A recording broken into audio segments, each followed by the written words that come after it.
పాల్గొన్న డీకే అరుణమ్మ లోక్సభ ఎన్నికల నేపథ్యంలో ఈ రోజు మహబూబ్ నగర్ లోని కాళికాంబ కళ్యాణ మండపంలో జరిగిన విస్తృత స్థాయి ముఖ్య నాయకుల సమావేశంలో పాల్గొన్న మహబూబ్ నగర్ లోక్సభ అభ్యర్థి డీకే అరుణ ఈ సందర్భంగా మాట్లాడుతూ రాబోయే ఎన్నికల్లో నరేంద్ర మోదీ గారిని మళ్లీ ప్రధానిని చేయడమే లక్ష్యంగా ప్రతి ఒక్కరూ ఒక అభ్యర్థిగా పనిచేయాలన్నారు. ఈసారి ప్రజల్లో మళ్లీ ఈ ఓటు మోదీ కోసమే, మళ్లీ మోదీనే రావాలి అన్న నినాదం ఉన్నది అన్నారు. ఈ కార్యక్రమంలో మహబూబ్ నగర్ పార్లమెంట్ ఎన్నికల ఇన్ఛార్జి మాజీ MLC Ramachandrarao, parliament convener Pavan Kumar Reddy, మాజీ మంత్రి చిత్తరంజన్ దాస్, క్రమశిక్షణ సంఘం నాయకులు Nagurao, Namoji, parliament co convener Narasimhagoud, parliament co convener Bheem Reddy, రాష్ట్ర కార్యవర్గ సభ్యురాలు పద్మజారెడ్డి, రాష్ట్ర నాయకులు శ్రీవర్ధన్ రెడ్డి, మహబూబ్ నగర్ జిల్లా అధ్యక్షులు శ్రీనివాస్ రెడ్డి, నారాయణపేట జిల్లా అధ్యక్షులు పగుడాకుల శ్రీనివాసులు, మహబూబ్ నగర్ మాజీ జిల్లా అధ్యక్షులు వీర బ్రహ్మచారి, వనపర్తి మాజీ జిల్లా అధ్యక్షులు రాజవర్ధన్ రెడ్డి, అసెంబ్లీ ఇన్ఛార్జీలు పాల్గొన్నారు. నేను గ్రూపులు కట్టే వ్యక్తిని కాదు. ఎవరేమైనా సైలెంట్ గా చెవులు పూసుకొని విన్నా, ఎవరు ఎన్ని మాటలు ఏ విధంగా చేసినా, అదేవిధంగా మౌనంగానే నేను భరించినా, ఏ రోజు కూడా గ్రూపులు చేయలేదు, గ్రూపులు చెయ్యను. పని చేసేటువంటి ప్రతి కార్యకర్తకు గుర్తించేటటువంటి నేచర్ నాది. ఎవరిని కష్టపెట్టేటటువంటి, ఎవరిని ఇబ్బంది పెట్టేటటువంటి, ఎవరిని అవమానించినటువంటి నేచర్ నాది కాదు.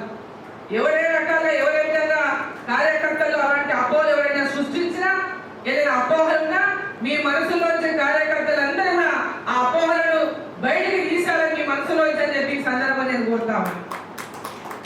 మనస్ఫూర్తిగా అందరినీ కూడా పలకరించినటువంటి అలవాటు కాదు. వాళ్ళ మనసులో ఏమంటే నాకు తెలియదు. నేను అంటూ నాకు ఎవరి మీద ఎలాంటి గ్రూపులు కానీ మనసులో పెట్టుకొని పనిచేసేది కానీ నా తత్వం కాదు. కాబట్టి కార్యకర్తలందరూ మీరు మనసు విప్పి నాతో మాట్లాడచ్చు, మనసు విప్పి మీ మనసులో చెప్పుకోవచ్చు.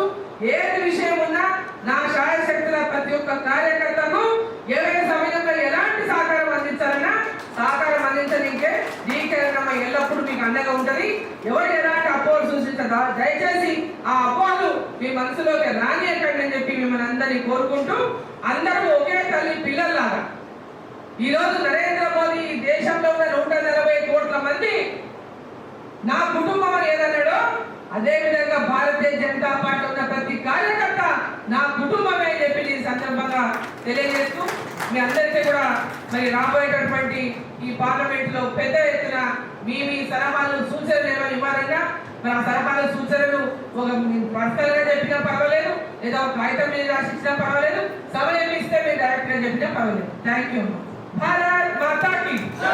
రెండు చేతులు అయితే నిద్రపోతుంది కొంచెం. భారత్ మాతా కీ జై. భారత్ మాతా కీ జై. నరేంద్ర మోదీ గారి నాయకత్వం, నరేంద్ర మోదీ గారి నాయకత్వం.